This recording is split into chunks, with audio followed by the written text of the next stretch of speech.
Hello लता online classes family.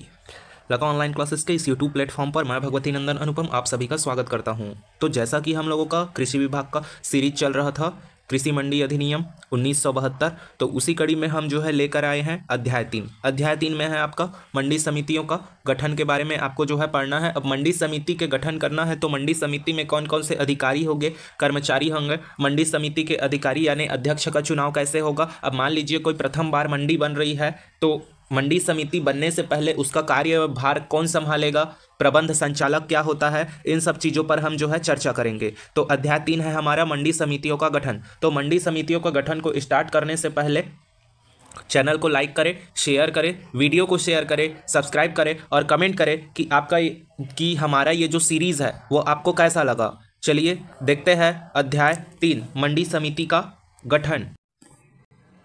तो हम लोग चर्चा करने वाले हैं मंडी समितियों के गठन की। तो मंडी समितियों का गठन जो है हम इसमें देखेंगे सेक्शन 7 से सेक्शन 13 तक, धारा 7 से धारा 13। तो ये जो यहाँ पर आपका जो सेक्शन 7 दिख रहा है, सेक्शन 7 में जो है 3 सब सेक्शन है। पहले सब सेक्शन में आपका जो मंडी क्षेत्र से संबंधित है, दूसरा और तीसरा सब सेक्शन आपका जो है मंडी समिति से संबंधित है। तो पहला जो आपका सब सेक्शन है 7 का पहला सब सेक्शन ये कहता है कि प्रत्येक मंडी क्षेत्र में एक मंडी समिति होगा। ठीक है, प्रत्येक मंडी क्षेत्र में एक मंडी समिति होगा जिसका अधिकार संपूर्ण मंडी क्षेत्र पर होगा। ठीक, और ये संपूर्ण मंडी क्षेत्र किसको बोलेंगे? जो राज्य अधिसूचना द्वारा जारी जो विनिर्दिष्ट क्षेत्र होगा उसको हम जो है मंडी क्षेत्र बोलेंगे। तो सेक्शन 7 का पहला क्लास ये कहता है कि प्रत्येक मंडी क्षेत्र में एक मंडी समिति होगा। इस मंडी समिति का अधिकार जो है संपूर्ण मंडी क्षेत्र पर होगा। अब मंडी समिति देखते हैं, ये जो मंडी समिति होगी ये एक क्या होगी? निगमित निकाय होगी। निगमित का मतलब ये है जो क्या करेगा? व्यापार करेगा। ठीक है,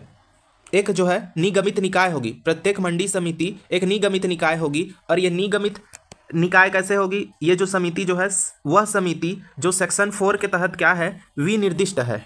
ठीक, सेक्शन 4 के तहत जो है क्या है? विनिर्दिष्ट है। वो क्या होगा? निगमित निकाय होगा। और प्रत्येक मंडी समिति का क्या होगा? एक उत्तराधिकारी होगा, एक नाम होगा और एक क्या होगा? सील होगा। ठीक, जैसे अपन जो है यूज करते हैं सील वही है। ठीक, और प्रत्येक मंडी समिति को अधिकार होगा। अब भाई अब कोई कमेटी बना है तो उसका अधिकार तो होगा ही। अब कमेटी बना है तो इसमें जो है संविदा करने, पट्टा देने, बेचने, संपत्ति धारण करने एवं अंतरित करने, अंतरित बोले तो ट्रांसफर करने या फिर एक्सेप्ट करने के लिए क्या होगी? सक्षम होगी। ठीक, ये जो है राइट्स होंगे आपके मंडी समिति के पास।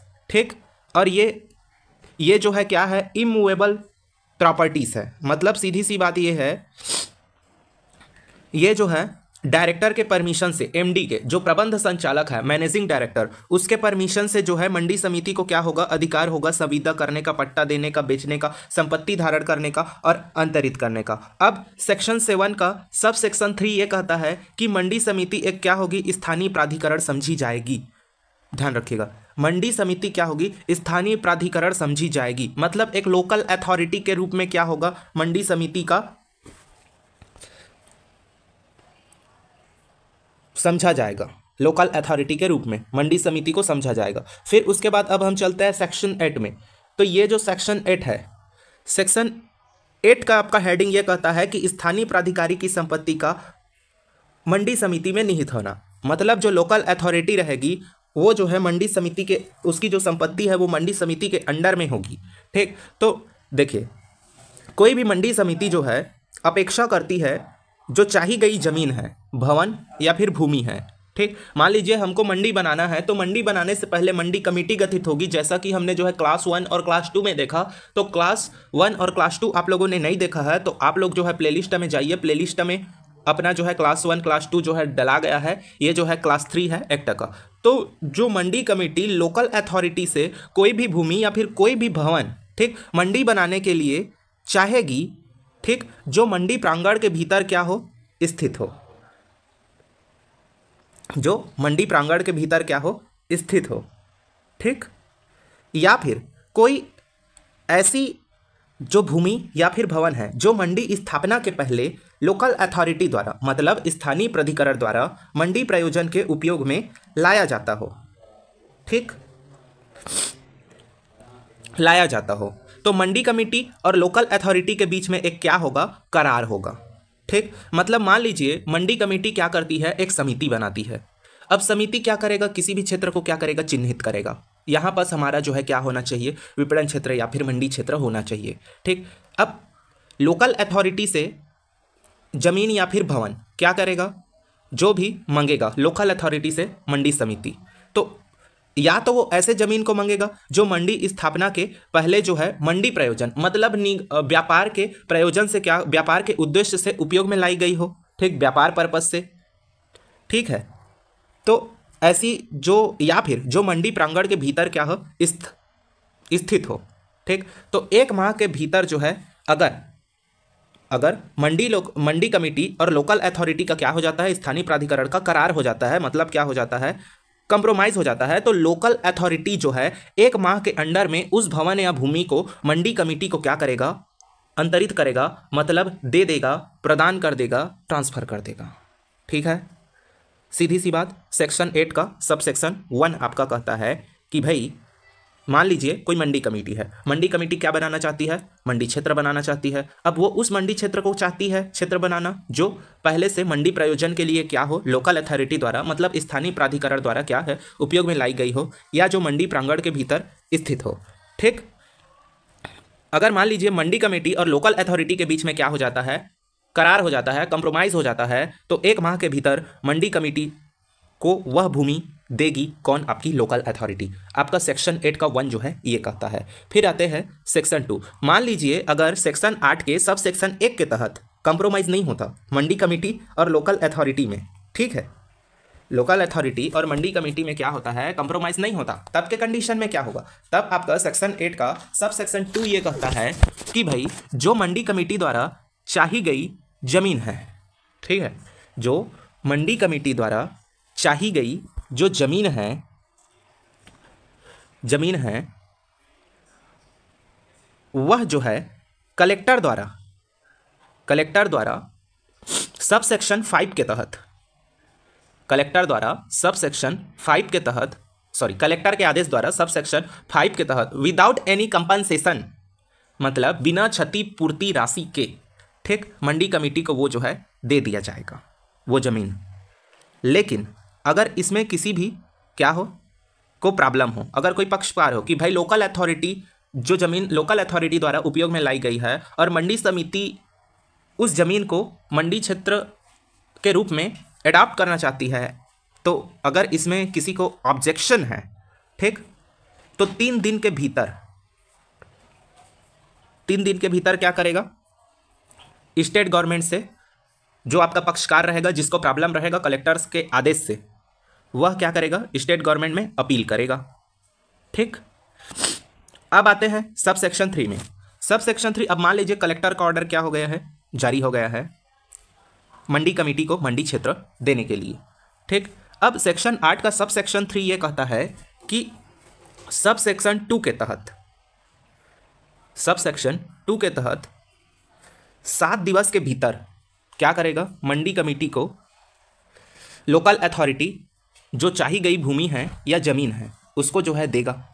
और अगर लोकल अथॉरिटी फेल्ड हो जाती है देने में भूमि को मंडी कमेटी को, तो डायरेक्ट कलेक्टर जो है क्या करेगा, मंडी कमेटी को जो क्षेत्र चाही गई थी, जहां पास मंडी कमेटी मंडी क्षेत्र जो है बनाना चाहती थी, उसको जो है डायरेक्ट कलेक्टर जो है प्रदान करेगा उस भूमि को। ये आपका जो है सब सेक्शन 3 कहता है। कलेक्टर का ऑर्डर जारी हो गया, 7 दिवस के भीतर लोकल अथॉरिटी को आदेश देगा कि भाई आप क्या कीजिए, जो जमीन है उसको मार्केट कमेटी मंडी कमेटी को मंडी समिति को आप दीजिए। अगर मान लीजिए 7 दिन के अंदर नहीं मिल पाता है मंडी समिति को क्षेत्र या फिर भूमि या भवन, तो लैंड को जो है या फिर भवन को कलेक्टर जो है डायरेक्ट डिलीवर करेगा मंडी समिति को। ये आपका कहता है सब सेक्शन 2। अब आते हैं सेक्शन 8 के सब सेक्शन 4 में।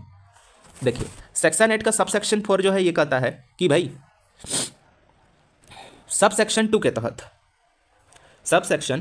के तहत कलेक्टर और जो स्टेट गवर्नमेंट का आदेश रहेगा वो क्या रहेगा, बाध्यकारी रहेगा। किस पर, मंडी कमेटी और लोकल अथॉरिटी पर। ठीक, मंडी समिति और स्थानीय प्राधिकारी पर जो है, प्राधिकरण पर जो कलेक्टर और स्टेट गवर्नमेंट का जो ऑर्डर रहेगा वो अंतिम या बाध्यकारी होगा। अब देखते हैं आपका, देखिए हमने जो है यहाँ पर सब सेक्शन 2 पढ़ा था, तो अगर लोकल अथॉरिटी मंडी कमेटी को क्या नहीं देती है, जमीन या भवन जो है नहीं देती है, तो वो जो है सब सेक्शन 5 के तहत कलेक्टर जो है ऑर्डर जारी करेगा और फिर उसके बाद क्या जारी करे, उसके बाद अगर कोई पक्षकार होगा तो 3 दिन के भीतर वो जो है स्टेट गवर्नमेंट से क्या करेगा, अपील करेगा कि भाई हम जो है लोकल अथॉरिटी वाले हैं और हमको क्या है यहाँ पास ऑब्जेक्शन है, हम ये जो है मंडी जमीन क्षेत्र नहीं दे सकते। अब मान लीजिए कलेक्टर का आदेश जारी होगा नो कंपनसेशन, मतलब बिना जो है क्षतिपूर्ति के।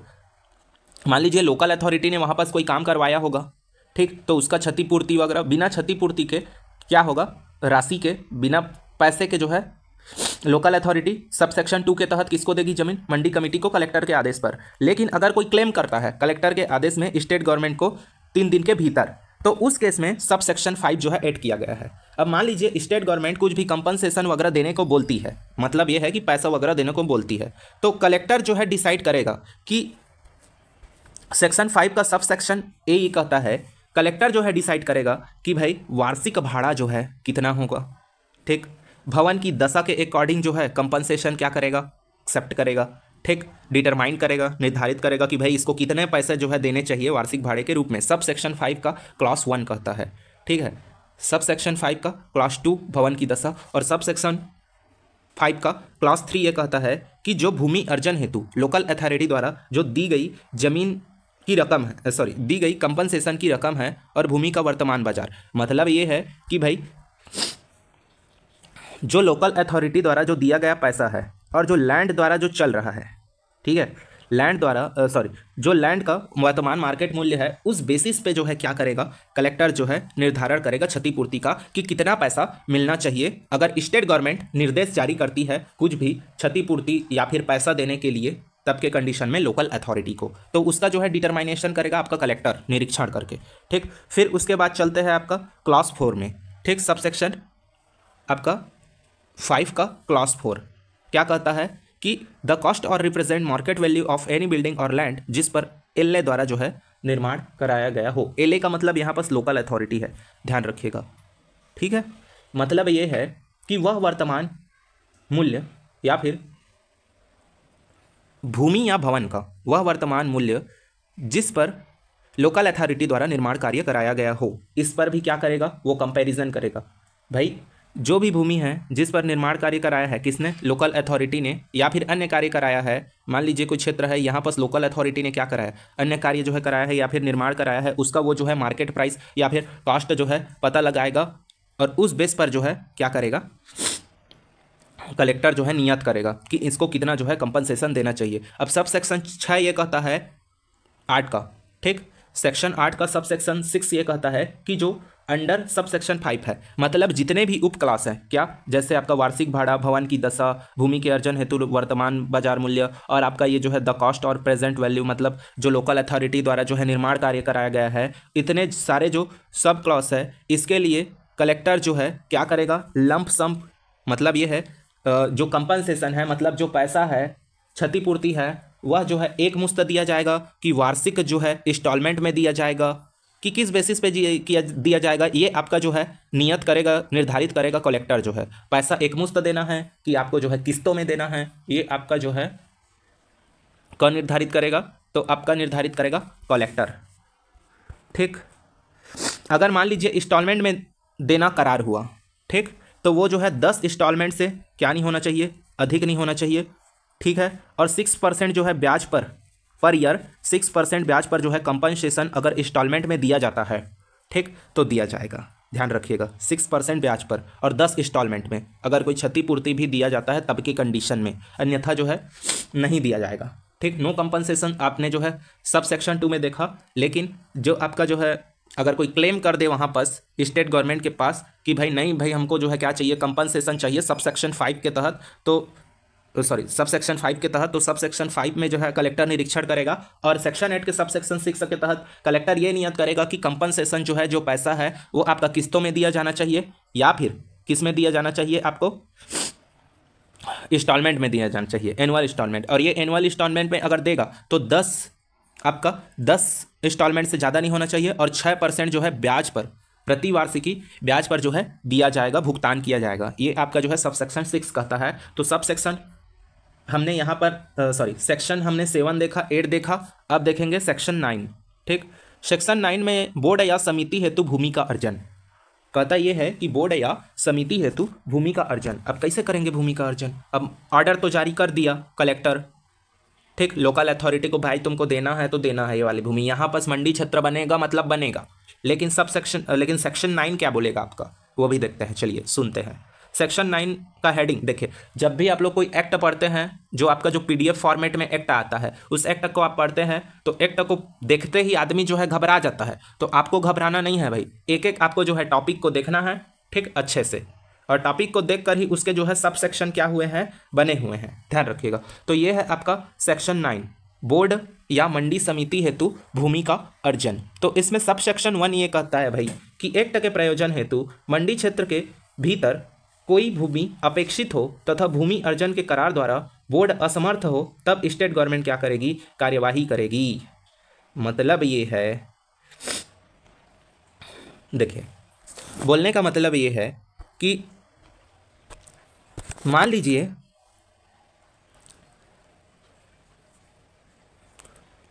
एक्ट के प्रयोजन हेतु, कौन सा एक्ट, अब यहाँ पर एक्ट है तो अब बोलेंगे कि सर कि एक्ट है तो ये एक्ट क्या है भाई? जो एक्ट आप पढ़ रहे हैं, आप कौन सा एक्ट पढ़ रहे हैं कमेंट में बताइएगा। तो जो एक्ट है, ठीक, जो आपका छत्तीसगढ़ कृषि विनिमय अधिनियम 1972 आप पढ़ रहे हैं, तो एक्ट के प्रयोजन हेतु मंडी क्षेत्र के भीतर कोई भी भूमि अपेक्षित हो और भूमि अर्जन में करार द्वारा बोर्ड क्या हो, असमर्थ हो। मान लीजिए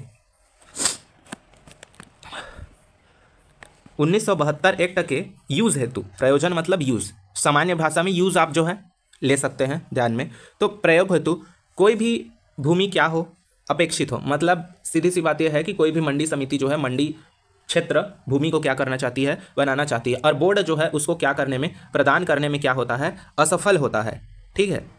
अब मान लीजिए करार जो है नहीं हो पाता है, किसमें, लोकल अथॉरिटी में और मंडी कमेटी में, तो स्टेट गवर्नमेंट जो है भूमि अधिग्रहण अधिनियम 1894 के तहत, यहाँ पर जो है लैंड एक्विजिशन अधिनियम भूमि अधिग्रहण 1894 के तहत वो भूमि अर्जन कार्यवाही करेगी और आपको जो है मंडी क्षेत्र की भूमि जो है दिलाएगी, ठीक, ध्यान रखिएगा, ठीक है। हमने जो है जब हम सेक्शन 8 स्टडी कर रहे थे तो सेक्शन 8 के हमने कंडीशन देखा था। सेक्शन 8 में क्या कंडीशन देखा था कि भाई जब लोकल अथॉरिटी और मंडी कमेटी का करार होगा, ठीक, और भूमि उपलब्ध मान लीजिए 30 दिन के भीतर नहीं करा पाए, 1 माह के भीतर नहीं करा गया, तो कलेक्टर आदेश देगा, ठीक। अब मान लो करार ही नहीं होगा तो हम कैसे करेंगे, ये भी तो दिक्कत है। तो करार नहीं होगा तो स्टेट गवर्नमेंट क्या करेगा, लैंड एक्विजिशन एक्ट 1894 के तहत वह जो है भूमि अर्जन संबंधी कार्यवाही करेगा। लेकिन कैसे कार्यवाही करेगा, जबरदस्ती तो कार्यवाही नहीं कर सकता।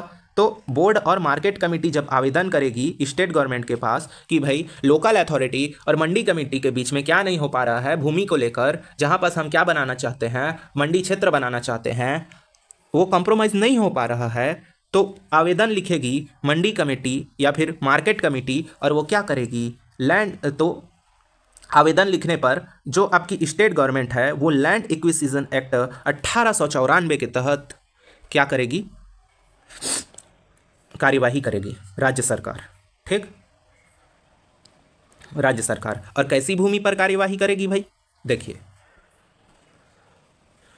जिसमें जो अपेक्षित भूमि रहेगी, जो अपेक्षित भूमि रहेगी वो कैसी भूमि रहेगी, स्टेट गवर्नमेंट द्वारा अर्जन के संबंध में कंपनसेशन व्यय किया गया हो, जिसे मार्केट कमेटी देती है। मतलब ये है कि मान लीजिए लोकल अथॉरिटी से क्या लिया गया, लैंड लिया गया, ठीक, लेकिन इसका कंपनसेशन गवर्नमेंट जो है क्या है, भुगतान कर चुकी है। लेकिन अब लोकल अथॉरिटी और मार्केट कमेटी में क्या नहीं हो पा रहा है, करार नहीं हो पा रहा है, ठीक, तभी इस वाले ज़मीन पर क्या करेगी, जो स्टेट गवर्नमेंट है वह कार्यवाही करेगी, ठीक। अब मान लीजिए कंपनसेशन जो है व्यय नहीं किया है स्टेट गवर्नमेंट ने, मतलब ये है कि जो लोकल अथॉरिटी ने मंडी क्षेत्र में वर्क कराया है उसके एवज में इनको जो है पैसा दिया ही नहीं है स्टेट गवर्नमेंट, ठीक, तो वो जो है कार्यवाही नहीं करेगी उस कंडीशन में। तो ध्यान रखिएगा, स्टेट गवर्नमेंट भी चालाक है ना, जहाँ पैसा लगाया है वहाँ ही काम देगा, नहीं तो नहीं देगा भाई। अब एक्ट बना रहे हैं तो बनाने वाले ने सोच समझ कर बनाया होगा।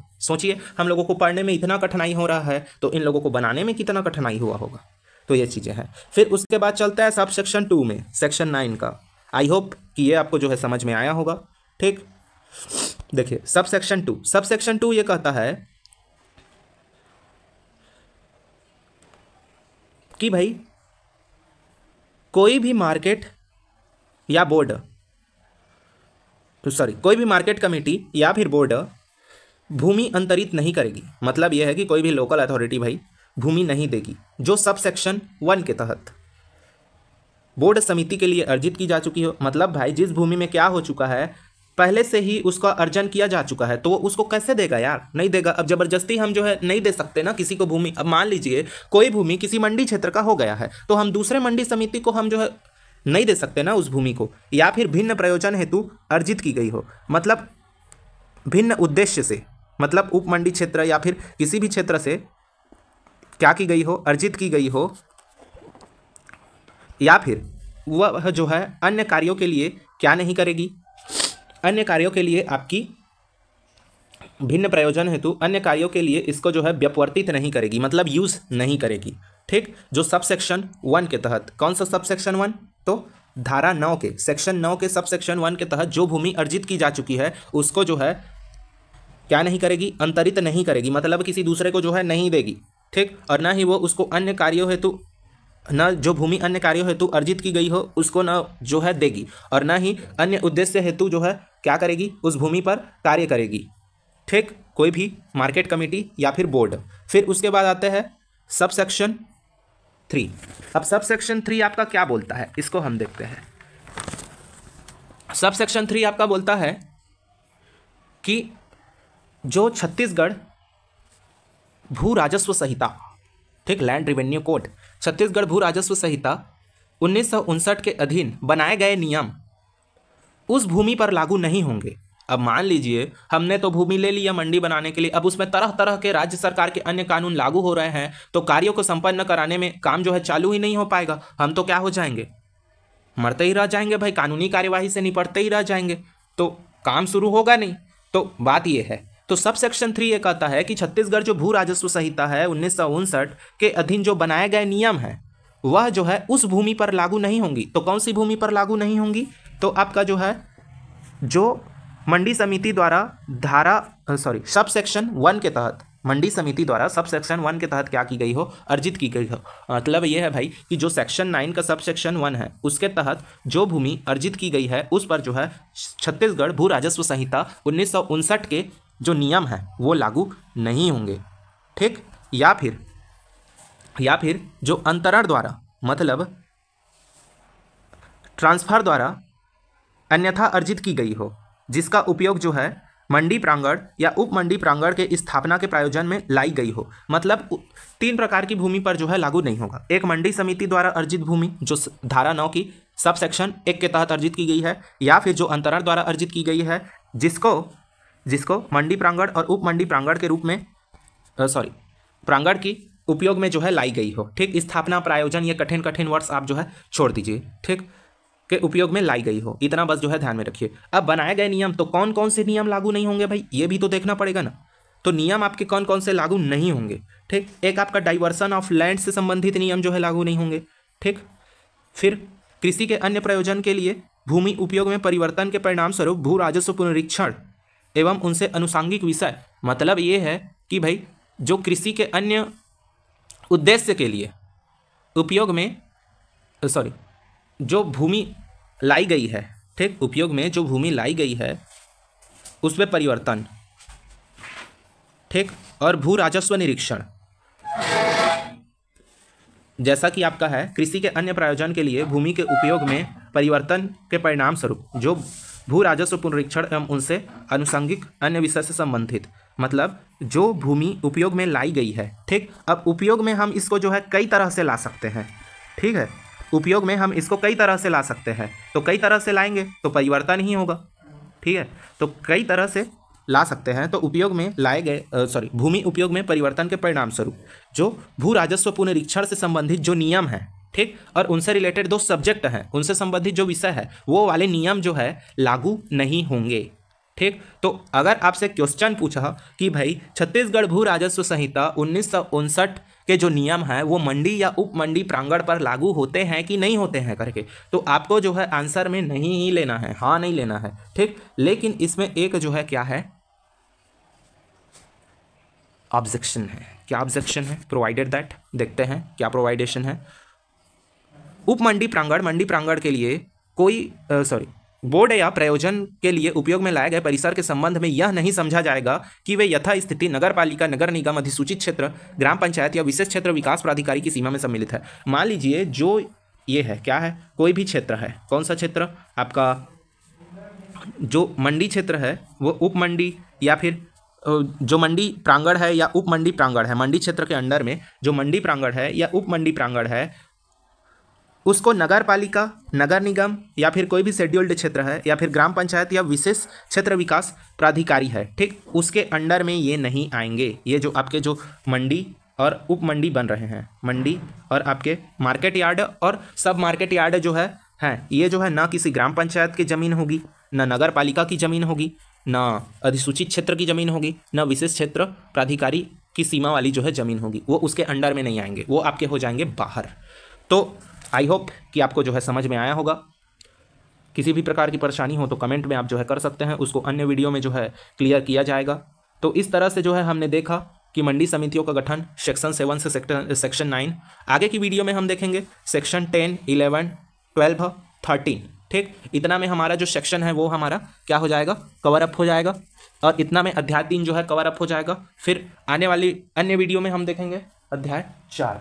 तो चलते हैं, आपका मिलते हैं नेक्स्ट वीडियो में। तब तक के लिए सेशन को लाइक करें, कमेंट करें, शेयर करें और सब्सक्राइब करें चैनल को। और आप लोगों ने 2 वीडियो नहीं देखे होंगे तो उन 2 वीडियो को देखिए, फिर उसके बाद ही आपको ये तीसरा वीडियो जो है समझ में आएगा। So thank you very much for watching us. Subscribe Lata online classes.